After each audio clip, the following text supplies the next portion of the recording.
Hello everyone, welcome to GK Today, and in this video we are going to discuss that India is to chair three important committees of United Nations Security Council.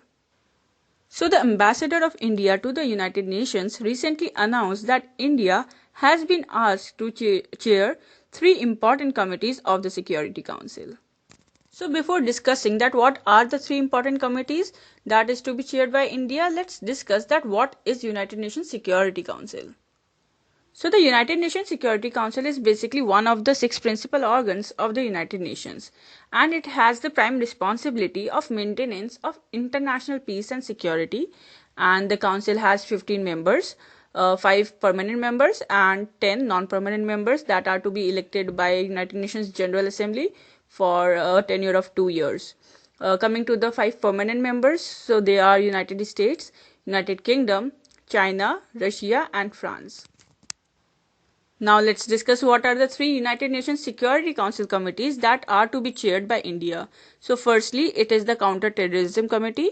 Secondly, it is Libya Sanctions Committee.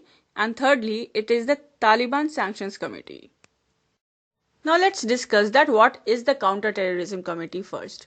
See, the Counter-Terrorism Committee of the United Nations Security Council was established in the wake of 9/11 terrorist attacks in the United States.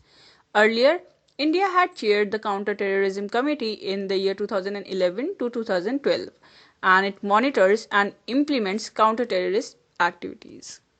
Now let's discuss that who are the member states of Counter-Terrorism Committee. So there are 15 member states of Counter-Terrorism Committee, and some of them are Belgium, China, Germany, France, Indonesia, Russia, South Africa, etc. Let's also discuss that what is Libya Sanctions Committee. So Libya Sanctions Committee of the United Nations Security Council implements the sanctions regime in Libya. See, this committee also monitors two-way arms embargo on Libya, travel ban, asset freeze, and measures the illicit export of petroleum in the country. Further, the member states of the committee are required to prevent sale of arms supply and related materials to Libya. Now let's also discuss that what are UN sanctions on Libya.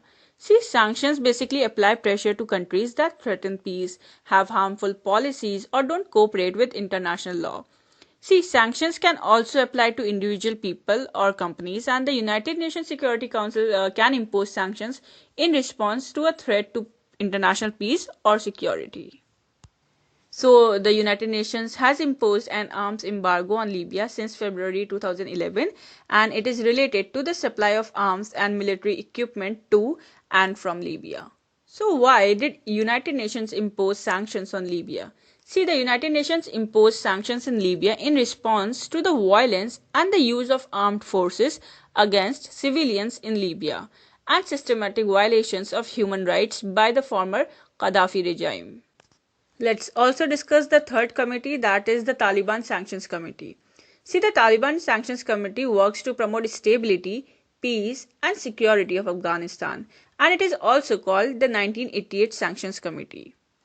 Now the question arises that why it is called 1988 Sanctions Committee. See, it is called as such because it was formed through resolution number 1988 in 2011 by splitting the 1267 sanctions regime on Al-Qaeda amid growing concern worldwide at alarming levels of violence in Afghanistan that has been blamed on Taliban.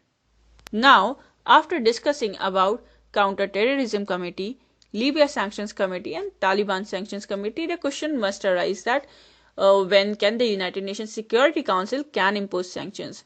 So basically the UNSC can impose sanctions whenever they feel that there is a threat to international peace and security.